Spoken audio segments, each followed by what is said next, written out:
Bismillahirrahmanirrahim. Assalamualaikum warahmatullahi wabarakatuh. Selamat sejahtera. Okey, baiklah. Kita akan sambung pembelajaran kita pada hari ini untuk kelas yang kedua. Okey, kita akan teruskan tajuk pengaruh persekitaran fizikal terhadap kepelbagaian tumbuh-tumbuhan semula jadi dan hidupan liar. Okey, kelas yang lalu cikgu dah ajar awak okey, bentuk muka bumi, bagaimana faktor bentuk muka bumi mempengaruhi kepelbagaian tumbuh-tumbuhan semula jadi dan hidupan liar.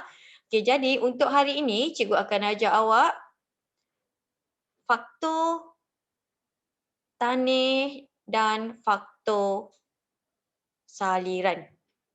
Okey.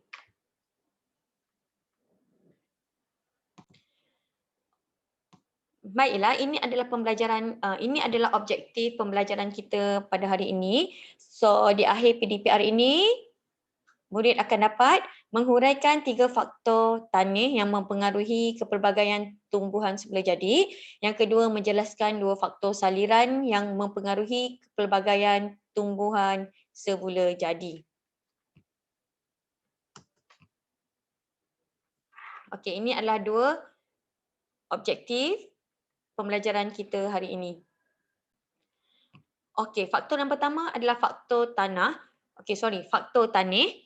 Tanih memainkan peranan penting kepada pertumbuhan dan kesesuaian ke spesies tumbuh-tumbuhan. So, tanih adalah bahan yang terhasil daripada bahan induknya iaitu tanah. Okey. Tanih adalah lapisan paling atas dan merupakan bahan yang terhasil daripada proses luluh hawa. Okey, setiap jenis tanih mengandungi bahan garam galian, humus dan liang udara yang berbeza-beza. Okey, contoh tanih yang ada ialah Chernozem, tanih permafrost, tanih Potzel, okey, dan lain-lain. Okey, ini adalah jenis-jenis tanih. So, untuk hari ini kita akan belajar 6 jenis tanih ini, bagaimana 6 jenis tanih ini mempengaruhi kepelbagaian tumbuh-tumbuhan semula jadi dan hidupan liar.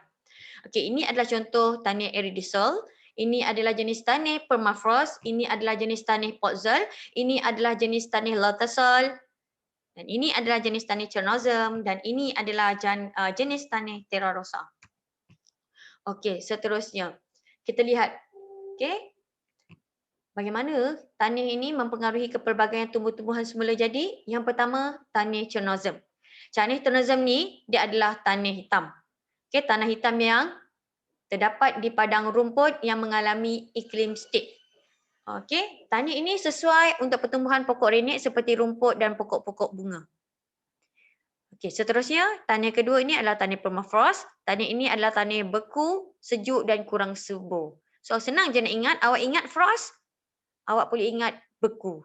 Okey, oleh itu hanya tumbuh-tumbuhan yang mempunyai ketahanan yang tinggi sahaja yang mampu hidup di kawasan tanih jenis ini. Okey, seterusnya tanih Potzel. Tanih Potzel ini sifatnya adalah nipis, berasid dan beku. Ia boleh didapati di kawasan hutan conifer. Okey, yang mana akar tumbuhan yang hidup di kawasan ini biasanya pendek dan membolehkan hidupan liar hidup di lapisan bawah tanah. Okey, seterusnya tanih jenis Terra Rosa. Tanih jenis Terra Rosa ni merupakan campuran tanih liat dan pasir serta berwarna coklat kemerahan. So, tanih ini dia terdapat di kawasan hutan Mediterranean yang ditumbuhi oleh hutan bangkut dan hutan pokok tirus.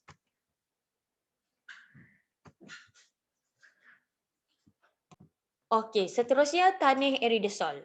Tanih ini adalah tanih pasir yang kering dan tandus serta tidak subur. So, tanih ini dia terdapat di kawasan gurun yang tandus. Tandus ni maknanya kering.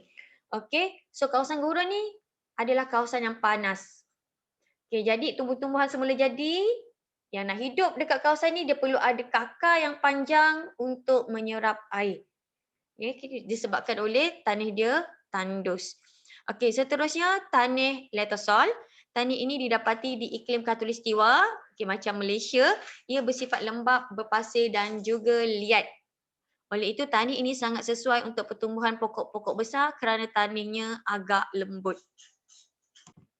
Okey, tadi cikgu dah terangkan. jenis-jenis tanih.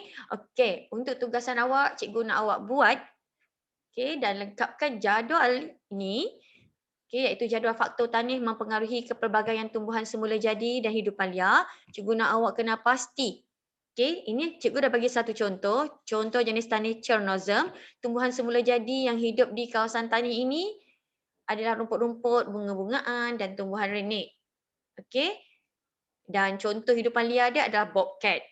Okey, sebagai tugasan awak, cikgu nak awak cari apa tumbuhan semula jadi dan hidupan liar, okey, yang ada di tanih permafrost, eridisol, letosol, podzol dan terra rosa. Okey, seterusnya. Habis untuk faktor tanih. Kita akan pergi faktor seterusnya adalah faktor saliran. Okey, untuk faktor saliran. Okey, saliran ini adalah kawasan, okey, kawasan yang berair. Okey, keadaan saliran sesuatu kawasan juga akan mempengaruhi jenis tumbuh-tumbuhan semula jadi di sesuatu kawasan. So, saliran ni dia ada dua jenis. Bersaliran baik dan bersaliran buruk.